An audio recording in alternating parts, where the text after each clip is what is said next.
আসসালামু আলাইকুম ভিউয়ার্স, আশা করি সবাই অনেক ভালো আছেন। আজকে আপনাদেরকে দেখাবো কিভাবে সহজ আর সঠিক পদ্ধতিতে চিংড়ি মাছ কাটবেন। আমার এই ভিডিওটি নতুনদের জন্য। চিংড়ি মাছ কাটার জন্য প্রথমেই আমি এখানে একটু মাঝারি সাইজের চিংড়ি মাছ নিয়েছি, আর এই মাছগুলোই আজকে আপনাদেরকে কেটে দেখাবো। মাছগুলো কাটার জন্য আমি একটা কাঁচি নিয়েছি। আপনাদের দেখানোর সুবিধার জন্য আমি কাঁচি দিয়ে মাছগুলো কেটে নিব, কিন্তু আপনারা কিন্তু বটি দিয়েও এই মাছগুলো কেটে নিতে পারবেন। প্রথমে আমি চিংড়ি মাছের পাগুলো কেটে নিব। একসাথে পাগুলো ধরে এভাবে করে কেটে নিচ্ছি। চিংড়ি মাছের পাগুলো কাটা হয়ে গেছে। এখন আমি এই উপরের যেই অংশটা আছে এই অংশটা কেটে নিব। কেচি দিয়ে একটু এইভাবে করে কেটে নিতে হবে। কেটে নিয়েছি।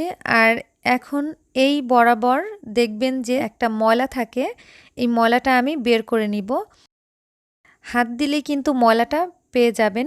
ঠিক মাথার কাছে এই কালো ময়লাটা থাকে, ময়লাটা আমি ফেলে দিচ্ছি। এরপরে আমি পিছনের লেজের ওপরে একটা ধারালো অংশ দেখবেন, এই ধারালো অংশটা কিন্তু কেটে নিতে হবে। আমি ধারালো অংশটা কেটে নিলাম।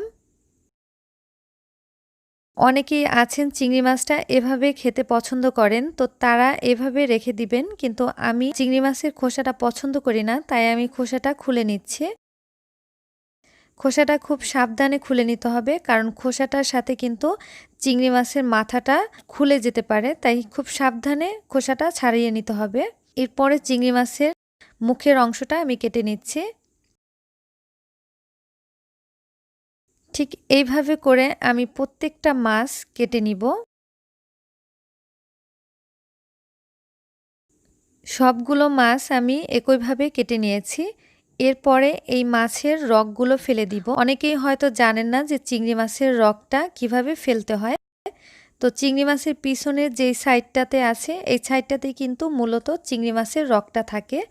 তো আমি প্রথমেই এইভাবে করে খোসাটা ছাড়িয়ে নিব।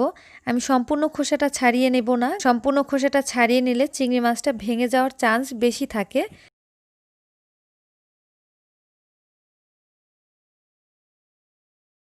এভাবে করে আস্তে করে ছাড়িয়ে নেব।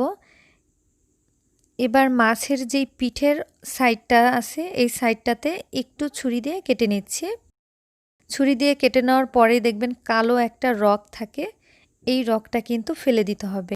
এই রগের ভিতর কিন্তু অনেক ময়লা থাকে, আর এই রগটা কিন্তু কোনো মতেই খাওয়া যাবে না।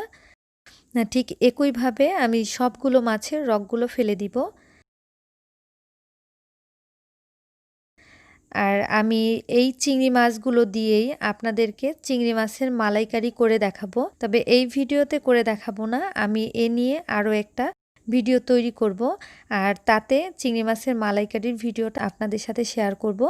চিংড়ি মাছ কাটার ভিডিওটা আপনাদের কাছে ভালো লাগলে অবশ্যই চ্যানেলটি সাবস্ক্রাইব করে রাখবেন। আমার চ্যানেলে এছাড়াও আরও বিভিন্ন খাবারের রেসিপি দেওয়া আছে, আপনারা চাইলে কিন্তু সেখান থেকেও দেখে নিতে পারেন। আর আমার চ্যানেলে যদি আপনি নতুন হয়ে থাকেন তাহলে চ্যানেলটি সাবস্ক্রাইব করবেন, আর আগে যদি সাবস্ক্রাইব করে থাকেন তাহলে অসংখ্য ধন্যবাদ। আমার চ্যানেলের পাশেই থাকবেন। আবারও হাজির হব অন্য কোনো রেসিপি নিয়ে। সবাই ভালো থাকবেন, সুস্থ থাকবেন। আল্লাহ হাফেজ।